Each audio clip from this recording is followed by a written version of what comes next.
Support for the Leadoff on WGLT and WGLT.org comes from the Central Illinois Regional Airport, where Florida beaches are one flight away. Featuring nonstop service on Allegiant Airlines to Tampa, St. Pete, and Orlando Sanford from Bloomington. Close, convenient, CIRA. More at CIRA.com. We're about to find out how the Trump administration's immigration crackdown will impact international college students.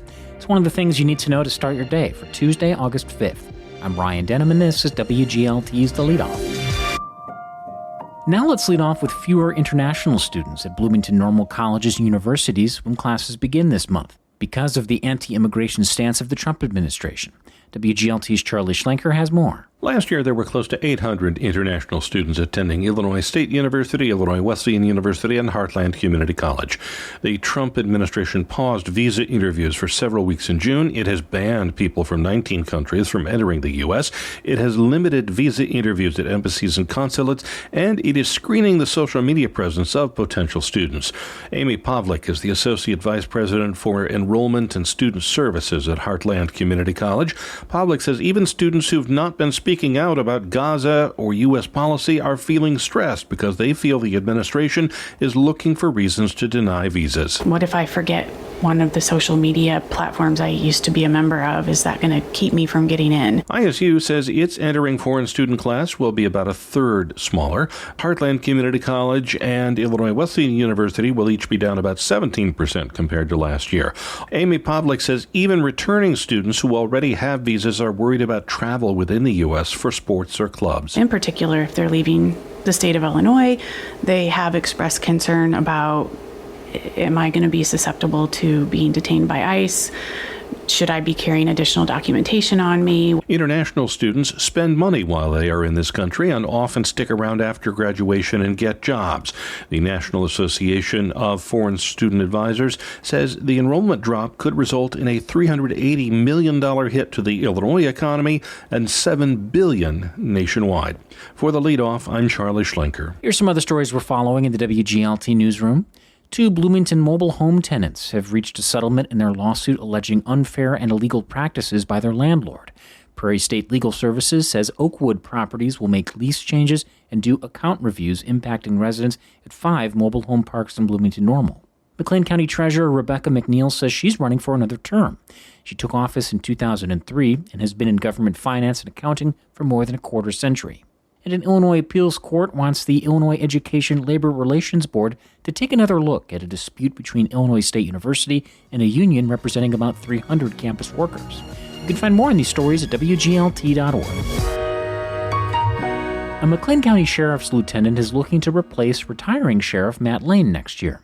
John Albee tells WGLT's Eric Stock that his role as a lieutenant in multiple divisions has prepared him to lead the department. I've had the pleasure of serving in a lot of different leadership positions across multiple divisions that has really kind of opened my eyes to all sides of the business, if you will, from a budgetary standpoint to a patrol response, criminal interdiction, and kind of everything in between.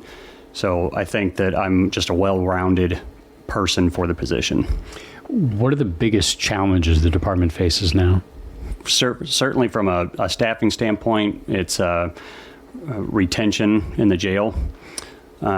We've done a lot over the last number of years to increase our recruitment efforts, and those have been successful.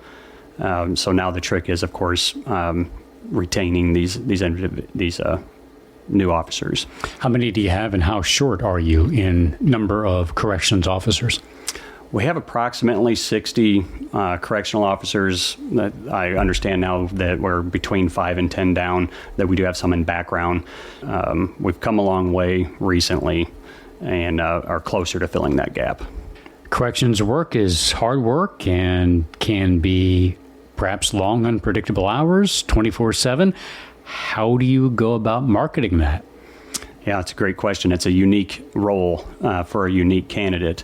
And when it comes down to it, it needs a public servant that's wanting to serve and also wants to do their part in keeping people safe, even if it's a incarcerated subject. And basically, it's a great way into law enforcement in general. and people have different career goals and aspirations and want to advance to different steps. Oftentimes a correctional officer role would be a good position to get started with and even make a career out of. So that is a stepping stone job in law enforcement? It can be. It can be for some. It can be also be a career decision for others. There's specialty roles within corrections. There's supervision positions in corrections. And no question, you can make a career out of it. But we've also had several correctional officers come over to the patrol side of the house, and now they serve in deputy sheriff roles and in various positions.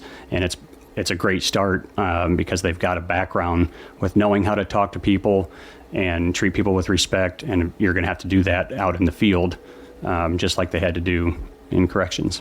How would you say officer morale is these days? I actually think it's very high. I think you have a very dedicated group of professionals that truly desire to do this job the correct way and for the right reasons. And I commend everyone who has stayed and remained in this line of work. 2020 was a challenging time to be a law enforcement officer.